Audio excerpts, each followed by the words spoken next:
Good morning, Year 9. I hope you're feeling okay today. So we're going to continue with reading Act 3 this lesson, and obviously we've got some tasks around the pages that you read. So just as a bit of a recap to last lesson then, so what happened in the beginning of Act 3?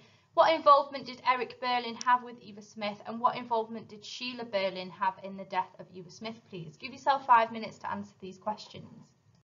So what happened in the beginning of Act 3? Well, we saw Mrs. Berlin at the end of Act 2 condemning the father of the child. In the beginning of Act 3, she begins to realise that Eric is that father and what she said about him, and Eric begins to tell us the story of his and Eva Smith's affair.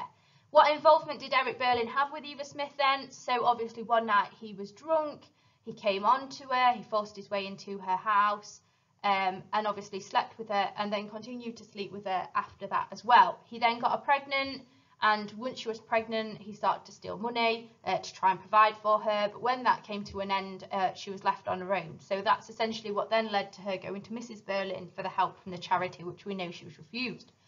And then just a quick recap from previous scenes, this purple question. So what involvement did Sheila Berlin have in the death of Eva Smith? So you should be writing down obviously about Millward. So she had her fired because she was jealous. And obviously that then led to Eva struggling to get another job. If you think about a CV, it often asks you to put down, where you've worked and how long you've worked there. Well, if an employer was to see that you'd worked in 2 places for quite a short amount of time, especially, like Millward was quite a prominent place during that time period, the Berlin's factory, and it says that you've been fired from both of those jobs, you can imagine that that doesn't look very good to a new employer. So she would struggle then to get employment after that because of the fact that, she's kind of been tarnished by the Berlins. So make sure you've got the correct answers down in your book for me and mark yours in green.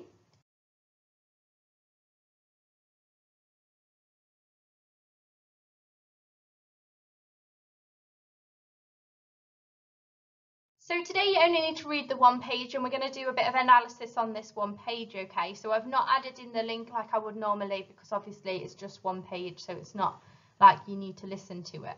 So have a read through this page, and we're going to have a think about the relationship between Eric and Mr. Berlin. So a couple of questions to get you thinking about the relationship between Mr. Berlin and Eric. Now, obviously we spoke about this in the beginning of the play. There's obviously always the suggestion that Gerald is the type of son that Mr. Berlin would like, whereas Eric is the son that he's got. So there's that contrasting kind of characterization between the two. So what is Eric and Mr. Berlin's relationship like at this point? So on the page you've just read, would you say that Mr. Berlin is a good father, and why would you say that? So you should have had a think about these questions on your own now, and I'm hoping that obviously you've had a think about the relationship between Mr. Berlin and Eric. So the relationship between Eric and Mr. Berlin is at its worst at this point in the play. Obviously, Eric's just admitted to stealing money from the company. We know how Mr. Berlin feels towards the company. It's his baby essentially. He's only interested in business and profit and exploiting people. So for Eric to have kind of interfered with that, that is an ultimate kind of disrespect to Mr. Berlin. So would you say that Mr. Berlin is a good father? Well, most obviously he's not a good father, is he? His son's just told him that, he got a girl pregnant, that potentially their family have then killed this girl and his unborn grandchild, and all Mr. Berlin is bothered about is this, scandal that's going to happen within society. The fact that if anyone finds out about this, the family name is going to be ruined. It's not about the fact that there's essentially a dead baby and a dead woman involved in this. It's all about how it looks in society.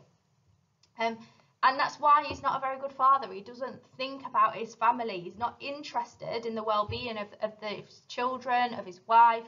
All he's interested in is how it looks to other people. So it needs to look perfect, and it needs to be good on the surface. Otherwise, it's not good enough, and it's not gonna work for him. So make sure you've got the answers to those questions written down, and make sure you've marked yours in green pen as well. If you're confused by any of this, please do just drop me an email. I'm more than happy to explain it in a little bit more depth. So what we're going to do now is have a go at becoming a script writer, okay? So I've given you this 1 page. What I'd like you to do is to try and change the tone of this page. So I'd like you to make it as though Mr. Berlin is a good father. So how might you expect him to respond to Eric if he was a good father, and how might this conversation be different? Now, just as a bit of a reminder of a play script, you have the name of the speaker on the left-hand side. Then you obviously write whatever it is that they say. stage directions are put in brackets, so if you want them to move anywhere or if you want them to do anything differently, that goes into brackets. And if you want any setting to change or anything like that, then that goes in italics. So if you want to type these up, that's absolutely fine, or if you prefer to write it out in your book, that's okay. So you're going to need to go back to that page from today's lesson, and you're changing the tone. So at the moment, Mr. Berlin is presented as not being a very good father. He only cares about how it's going to look in society when people find out that obviously that his son stole from the company. But how might it be different if Mr. Berlin was a good father? How do you think a good father might respond to this situation that Eric is in? So this should take you up until the end of the lesson. I would like to see these, so if you can send them over to me. There's a couple of you who I've received nothing from. I can see you doing the quizzes, which is fine, but obviously we are starting GCSEs now, so I'd like to see some of your written work as well. However, there are some of you who've done a really good job, and I've seen everything that you've done, so well done for that. And also there is a Show My Homework quiz for you to complete at the end of this lesson as well.